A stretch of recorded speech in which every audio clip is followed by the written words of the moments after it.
недавно там не... Она не наедалась, она вечно висела. Ну вот вы послушайте, вот прикладывание и все остальное. Там мама начинает мочи, много есть, там какие-то специальные продукты употребляют, что-то они там начинают делать. И потом бах, о, у меня молоко появилось. Я там чаю калмыцкого напилась, бах, молоко. О, класс, все счастливы. Во-первых, есть такое явление, которое называется горячее питье и горячая еда. Когда горячее питье попадает к нам в рот, мало того, что оно нас расслабляет, да, горячая, в принципе, ванна, горячий душ, горячее питье. Вообще там, где тепленько, там хорошо всегда, правильно? Мы всегда расслабляемся, где тепленько.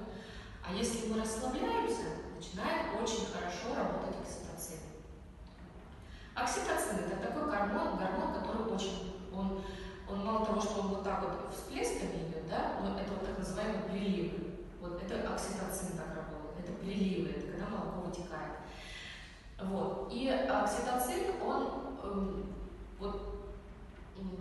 идет он скачками, но вот этот скачок может быть меньше, а может быть совсем маленький, потому что мама в напряге. То есть окситоцин